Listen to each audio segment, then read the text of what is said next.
અને ગૌ ભક્તોનો ખૂબ ખૂબ આભાર માનું કે લોકસભામાં ગાય માતાનો અવાજ ઉઠાયા પછી તો પહેલામાં પહેલું કોઈએ સ્વાગત કર્યું હોય તો લાકડી તાલુકે કર્યું છે અને લોકસભાની ચૂંટણીમાં પણ સૌથી તાલુકાની દ્રષ્ટિએ વધારે લીડ એ પણ લાકડી તાલુકે આપી છે એટલે લાકડી તાલુકાનો બંને વખતનો આભાર વ્યક્ત કરું છું. બજરંગબલી હનુમાન દાદા ભગવાન કૃષ્ણ કનૈયાને પ્રાર્થના કરું છું કે તમારા બધાની એક સનાતન ધર્મની બધાની જ માગણી હતી કે બેન ગૌ માતાને રાષ્ટ્રીય માતાનો દરજ્જો મળે અને આપણે એને આસ્થાથી માનીએ છીએ ત્યારે એની એના ઉપરનો પ્રતિબંધ આવે. આ કાયદો લોકસભામાં આવે એવું કાંઈ થાય એવું લોકસભામાં અવાજ ઉઠે ચૂંટણી પહેલા ગૌ માતામાં એના આશીર્વાદમાં કેટલી તાકાત છે હું તમને કહું કે જ્યારે શંકરાચાર્યજી થરાદ આવ્યા શ્રવણભાઈ એ ટાઈમે ચૂંટણી લડવાનું કંઈ નક્કી નહોતું અને એ ટાઈમે શંકરાચાર્યજીએ વાત કરી હતી કે ગૌ માતાને રાષ્ટ્રીય માતાનો દરજ્જો મળે. જે અવાજ ઉઠાવશે એનું ગૌ માતાનું કલ્યાણ કરશે અને એને આશીર્વાદ આપશે. સૌથી પહેલા મેં ચારવા મુકામે કીધેલું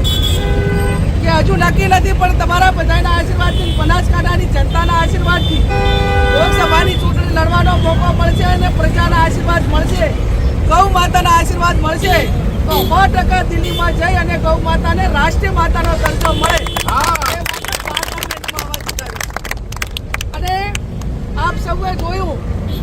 કે 26માંથી 26 ફાઇનલ હતી પણ આ એક જ ઉમેદવારે જાહેર કર્યું હતું કે ગૌ માતાનો અવાજ હું ઉઠાવીશ. આખા ગુજરાતમાં એક સીટ આવી તો ગૌ માતાના આશીર્વાદ ને આપ સૌના ગૌ માતા કી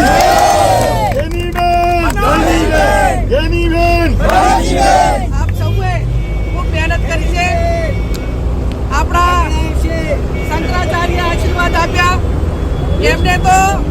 તાલકટોરા સ્ટેડિયમમાં દિલ્હી બોલાવી શ્રવણભાઈ કિશોરભાઈએ એમને આખા ભારતના સાધુ સંતો વચ્ચે બોલવાનો મોકો આપ્યો અને ભવ્ય રીતે સન્માન કર્યું કે મારું સન્માન નથી તમારા બધાનું સન્માન છે અને તમારા બધાનું એક માથું આપણા સૌનું એક આપણું ગર્વ સાથેનું ઉચકીને ચાલો એવું ગૌરવ કે આપણને સૌને મળ્યું છે. ત્યારે ફરી પણ હું આપ સૌને ખાતરી આપું છું કે જ્યાં ન્યાયલક્ષી મુદ્દાઓ હોય એ અવાજ ઉઠાવીશ ને નસીબ કેટલા કે લોકસભામાં ભાગ્યે જ બોલવા હોય છે. એવું ના હોય કે આપણે માગીએ એટલે બોલવા મળે પણ આશીર્વાદ હોય, રકમ નિર્ધાર હોય અને હૃદયથી બોલવાનું હોય તો એમાં વહીવટી રીતે પણ આપણને મદદ મળી રહેતી હોય છે. આંગણવાડીવાળાની વાત હોય, ચાંદીપુરા વાયરસની વાત હોય કે ગૌ માતાની વાત હોય, આ પૂરી તાકાતથી લોકસભાના સત્ર દરમિયાન આપણે વાત કરી છે અને આવનાર સમયમાં જ્યાં તો શરૂઆત છે જ્યાં